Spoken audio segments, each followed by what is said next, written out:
exercised in. Feels like it's probably been like a month, except for like 2 days that I came back in and just played around like I worked here. It's been 3 weeks. Oh, I thought you were telling me it's been 3 weeks since you exercised. Oh, well, yeah, that too.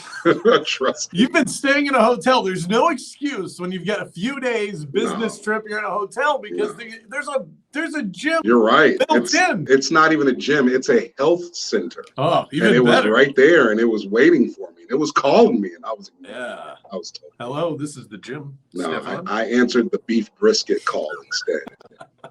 That was the call I answered. Much better call. Yeah. You avoided the warm towels. They usually have water with diced up oranges in it. Right. Oh, it's so nice. Yeah. Comforter. It's just as warm. So how was Texas? Texas was way better than I thought it was going to be. So I was in Dallas, and I was there for about 4 days, and the city of Dallas is a pretty cool city. Like, it's not as countrified and Texified as I expected it to be. It's there. You can see that you're in Texas. But it's a way better city than I expected it to be. It's got a lot of culture, a lot of art scene to it. The food is magnificent. It's a modernized downtown. So it's not one of those old, rusty, dusty downtowns that look like it needs to go away somewhere. And what was ironic was, so I ended up at the Texas State Fair. I ended up at the Cotton Bowl at the Red River Showdown. And as I walked up to the Texas State Fair and I saw this giant Texas flag, I mean, it was huge, flying over top of the Texas State Fairgrounds. And for a moment, I was ironically Texas patriotic.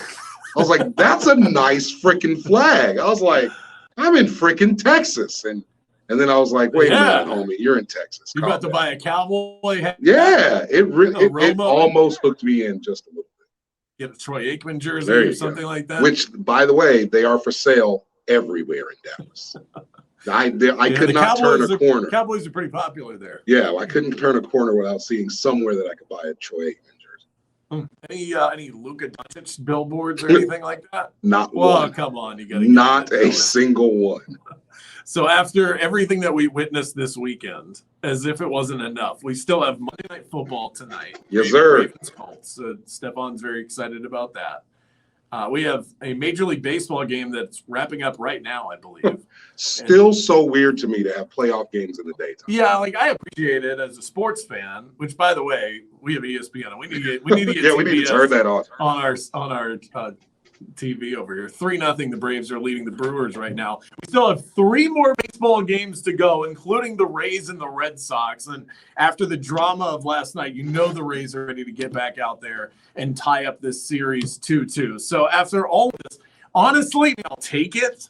But I don't need more sports today. I need a cigarette and a nap. Man. You're going to take this sports and we're going to push it down your throat. You're going to take this. You're going to eat this cake anime. Here's what we experienced this weekend. Alabama loses to Texas A&M on a last-second field goal. The Rays get screwed by the mini green monster. Cincinnati climbs number 3 in the polls. We've got an AAC team. This should be you, UCF, up to number 3 in the polls. The other Cincinnati, the Bengals, blew an opportunity to beat the Packers after 3 missed field goals from Mason Crosby. We were witness to one of the best heavyweight boxing matches in years. The Chiefs were blown out on Sunday Night Football by the Bills. It was beautiful. Brady goes for 400 yards and 5 touchdowns for the first time ever in his career. He'd never done that before. Justin Herbert outduels Baker Mayfield in what was an instant classic between the Chargers and the Browns. And Spencer Rattler left it up right from Stefan out in Texas. Yes. I'm missing a ton. You're missing a ton. That's a lot of what happened over the weekend. Yes, those are your weekend headlines. And then beyond that is like 14 different weekend highlights that you can still talk about. Because you can still talk about how the Lions lost another excruciating, heartbreaking game that they probably should have won. There's at least 30 other storylines that we could talk about in college football. Like it was unbelievable. I feel like the Lions are a couple of plays away from being what are they right now? They're probably 0-5. Yeah. I feel like they're a couple of plays away from being about 3-2. At least right 3-2. At least. Crazy. So Alabama loses 41-38 to Texas A&M. And Jimbo Fisher gets the win over Nick Saban. Now, this is the first time in 25 tries where Nick Saban disciple has actually been able to defeat Nick Saban. And do we have the call of this is the radio call of on the Alabama side of things as Texas A&M is lining up to make what was pretty much a chip shot field goal, but nothing's guaranteed, especially after what we saw this weekend. But this is the radio call from Alabama's side as they're getting ready to lose this game.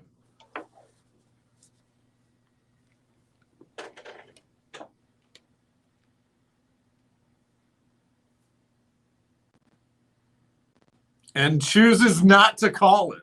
They didn't say a word. He didn't say a word. Still. I mean, this goes on for like 40 seconds. Yeah. And I don't think he says anything the whole time. At the end, he starts talking about the people flooding the field. He still hasn't said anything. This is still the radio call. So if you were listening in Alabama, and that's what he says?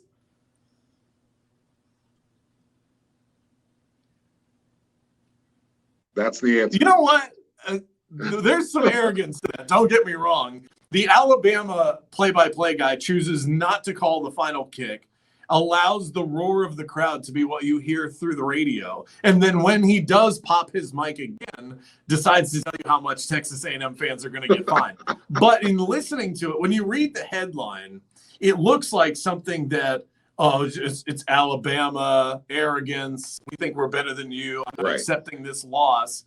I actually think it played out quite nicely on the radio. I think it was wonderful radio. I mean, when you're in some of those moments, and this is something that, as somebody who's been in sports radio almost all my life, I've done sports commentary numerous times, radio and TV. TV guys don't often understand the power of this.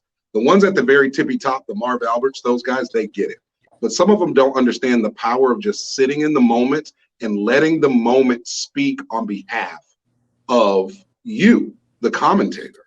And that's exactly what he did in this space. And trust me, every Alabama fan, there wasn't a single one that was sitting there going, well, what happened? I don't understand. Did they make the kick? Everybody knew what happened. And allowing it to sit there for a second, I think it was gold.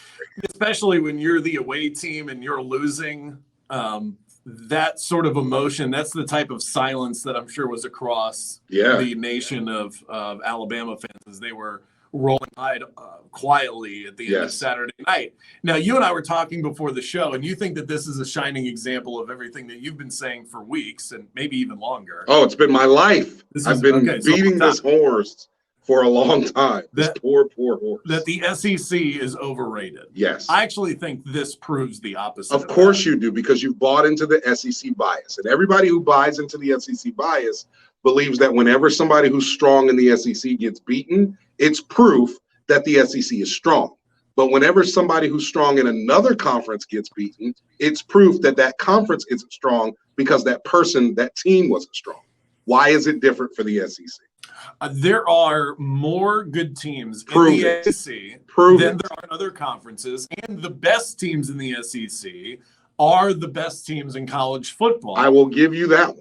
But I don't believe there are more good teams in the SEC than other conferences. Well, and the top 25 would disagree with you. Of course, they're in the bias. This is part of what you're saying. This is why you have this opinion in the first place. Right. But the top 25 has 7 SEC teams that still, even though give me a break.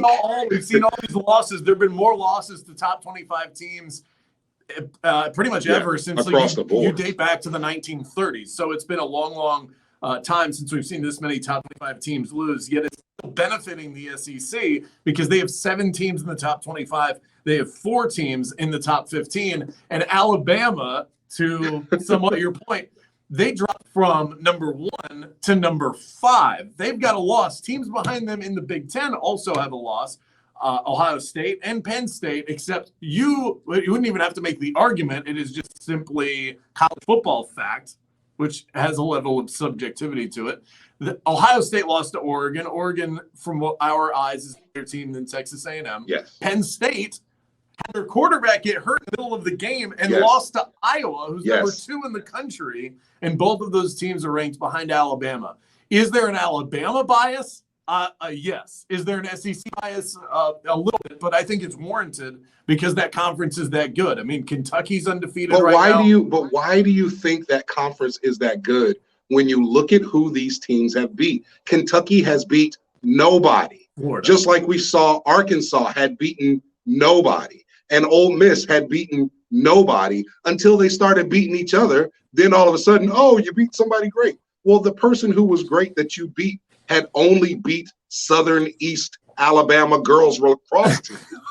And so now they're great because they beat them. It just doesn't add up. But part of the problem with that argument is then show me the other schools that should be ranked ahead of them and their most impressive victory. We're still only 6 weeks into the college football season. A lot of teams haven't played a lot of other good teams. But that's how it's evident that there is an SEC bias, because if everyone is playing the same terrible competition, then why does the SEC get 7 teams ranked in the top 25 for doing so and no other conferences do?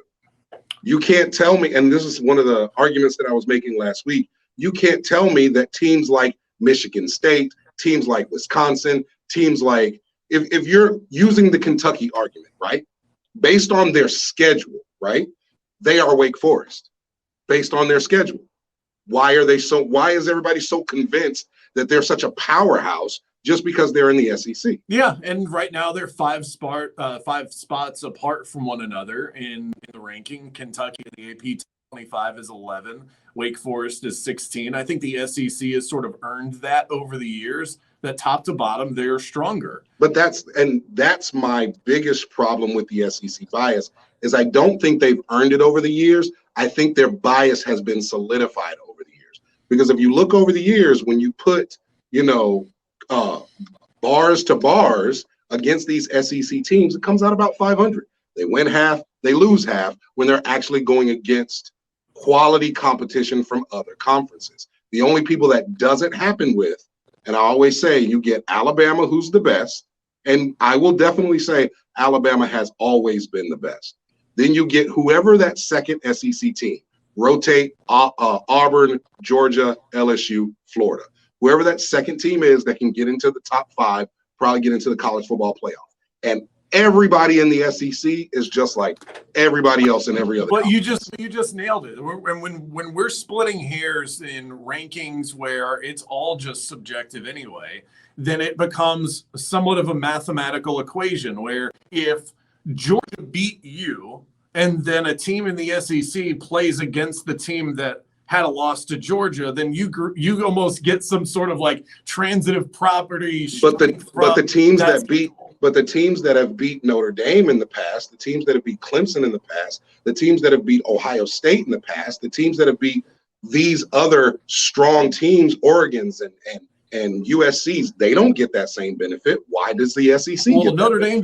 Notre Dame doesn't play in a conference where they get lifted up by others. Alabama and this year Georgia are lifting up the other members in the conference. When we're looking at schedules and we're judging strength, if you have a Georgia, it's infinitely more impressive that somebody, whether it's an opponent of yours or your schedule yourself, had someone like that on it. For a team like Wake Forest is a good But even example. when they're getting their brains blown out? Yeah, because why is it more impressive to get your brains blown out by Georgia than it is to get it blown out by North Carolina? Quality losses. Either way. Quality losses are a thing in college football, whether they should be or not. They are. The only answer is there is an SEC bias. Okay, but Wake Forest. Wake Forest right now is the highest ranked ACC team. You're absolutely right. You're absolutely right. So they don't get the benefit of a team in their conference that's ranked above them that adds to their strength of schedule, whether that's a direct strength or by proxy of teams that they play. But like you said, this is subjective. And so you're saying it adds to their strength of schedule when they got blown out by 42 points. That's not a quality loss. That's getting your brains beat in, and you shouldn't be ranked for that anywhere. All right, so to Stefan's point, then Ole Miss is number 13 in the country, I guess, should not. Absolutely should not be ranked. And what did I tell you about Arkansas? And then the next week, what did they do? What did I tell you about Ole Miss? In the country. And then the next week, what did they do? Every time I've told you that an SEC team was about to get exposed, Texas A&M 2 or 3 weeks ago, I said that about them. They got exposed. It happens over and over again. And like you said earlier this year, maybe Alabama's not what we thought Alabama was. And it looks like that's playing out. But we're holding it up as if they are, by only dropping them down to 5. I mean, and Texas A&M's probably going to be ranked at least 16 by the end of next week. Yeah, they're 21 right now. I mean, Alabama lost last second field goal on the road. It's still, if you're talking about losses, they barely lost.